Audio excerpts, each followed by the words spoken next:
It's the most efficient Congress has ever been. Both the House and Senate are poised to vote on a stimulus package today. More help is on the way. Tonight we break down what you need to know, what's in the bill, how much are the checks, and when will they hit your bank account. Plus, how some charities are thriving despite the economic pain of a pandemic. And with I-70 turned into a parking lot, we're asking why CDOT chose a holiday week to do construction on the highway. We are all watching and waiting. Nothing like Congress working last minute, right? That is a live picture. In fact, right now, the House will vote on the stimulus bill at some point in the next few hours. The Senate will try to vote on it before midnight. The agreement includes direct checks for qualifying Americans of up to $600, a $300 boost in weekly federal unemployment benefits through March, roughly $300 billion in aid to small businesses, and billions more for vaccine distribution in schools. And of course, we all want to know, when will the money arrive? Well, aides from both parties say the goal is to make 130 million stimulus payments by New Year's Day. That would be a faster turnaround than the last round of stimulus checks. And here's what Treasury Secretary Steve Mnuchin told CNBC. The good news is this is a very, very fast way of getting money into the economy. And again, let me emphasize that people are going to see this money the beginning of next week. The stimulus checks won't be a flat $600 for everyone. Things are different if you're married, if you make too much, or if you have kids at home. And the restrictions are a little tighter than they were during the last round of stimulus payments. Denver7's Joe St. George reports from Washington. How much you'll receive in your stimulus check depends on a lot of factors, but the short version is this. Well, if you make $75,000 a year or less, you'll get a stimulus check for $600. If you make less than $87,000 a year, you'll get a check for something less than $600 as it's gradually reduced the more you make. You'll get nothing if you make more than that. Similar rules apply for couples who file their taxes jointly. If you're married and your combined income is $150,000 a year or less, you'll receive $1,200. If you are married and making less than $174,000 a year, you'll get less than $1,200, but something.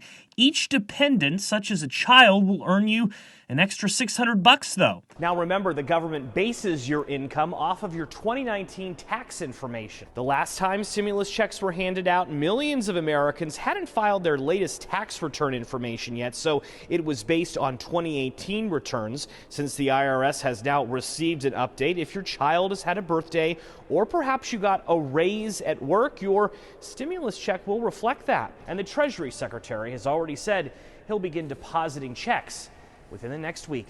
In Washington, I'm Joe St. George. All right, let's talk COVID now. The number of people hospitalized in Colorado with COVID or COVID symptoms fell for the 8th straight day today. 1,386 beds are in use, and this number is down significantly from the peak just a couple of weeks ago. Unfortunately, though, the death toll continues to rise. More than 3,500 people are confirmed to have died from COVID, and that includes 84 deaths reported just today. Close to 34,000 people have received the COVID vaccine so far in Colorado. We're expecting to receive another 140,000 doses of the vaccine this week, some Moderna, some from Pfizer. And the first shipments of Moderna's vaccine are expected to arrive in Colorado literally at any moment. We're expecting more deliveries between now and Christmas Eve. Colorado requested more than 96,000 Moderna vaccines in its first order. The reserved for rural healthcare workers with direct contact to infected patients and people living or working in long-term care facilities. President-elect Joe Biden and his wife, Dr. Jill Biden, were vaccinated with the first dose of the Pfizer vaccine today. He is in a high-risk category because of his age. Vice President-elect Kamala Harris and her husband, Doug Emhoff, they'll receive the vaccine after the holidays. Colorado's health officials told everyone not to travel over the holidays, and most other states gave the same guidance. Yet this weekend, airports reported their busiest days since the pandemic began. 1 million people passed through airport terminals on Friday, Saturday, and on Sunday. It's the first time since March we've seen 1 million travelers on 3 straight days.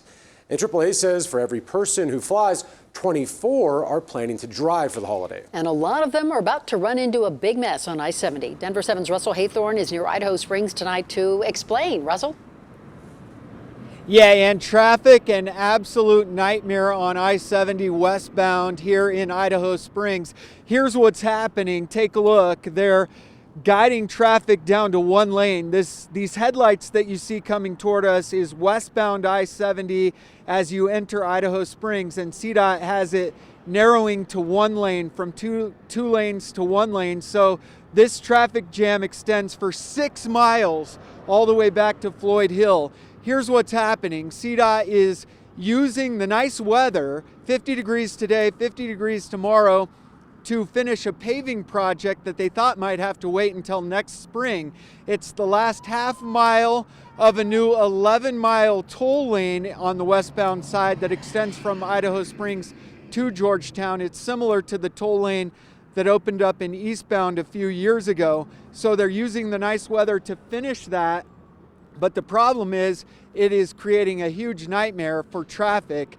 The schedule goes like this. They'll continue paving until 11 o'clock tonight, and then they'll quit because it'll get too cold, and then they'll start again at 9 o'clock tomorrow morning, narrow the road again to one lane, and then go again until 11 o'clock tomorrow night. The good news for travelers is that on Wednesday, the bottom drops out, and it's only expected to be a high of about 20 degrees up here, so they can't pave on Wednesday.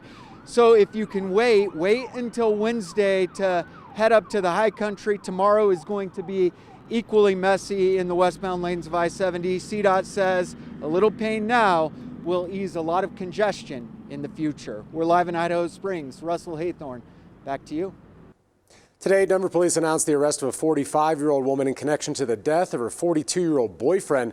The victim was reported missing in November. His remains were dug up early this month. Kimberly Kodal was arrested on Thursday in Reno, Nevada. She's facing murder charges and a long list of other felonies. 2 criminals stole a car from a man in a wheelchair this morning in Brighton. Police tell us it happened at about 9:45 while the victim was unloading groceries. The car is a maroon 2019 Dodge Challenger. The license plate is right on your screen there. 2 suspects are described as white men, one of them about 6'2", 200 pounds, and carrying a gun. The pandemic has made it more difficult for many small business owners to stay open, but for charities like Nourish Meals on Wheels, CARES Act funding has actually allowed them to expand their services to those in need. And that funding is about to end, and so too will the food deliveries hundreds of people depend on. Denver7's Ivan Rodriguez with more on how one charity is hoping to rebound by staying the course. Inside Nourish Meals on Wheels in Littleton, volunteers are busy preparing meals every day. The meal of the day is packed into trays that make their way down an assembly line until being sealed, stamped, and rushed out the door. We really do try to take care of the needs of each of our clients. Diane McClyman says Nourish Meals on Wheels saw a 9% increase in demand back in March. Already delivering meals to people in need, CARES Act funding allowed them to add another service, grocery delivery. We have sliced carrots and corn and peas. But now the once-a-week grocery delivery is ending as CARES Act funding dries up at the end of the year. This is the most basic way you can give. Margie McKenna, a volunteer driver, says she's grown to know the people she delivers food to over the years. This COVID has caused so many problems, but it also, for the regulars that we've been serving for several years, for them, the isolation is really disturbing. And every meal signifies a lifeline. I found that I was just eating the same thing all the time, which is pretty dumb. And I just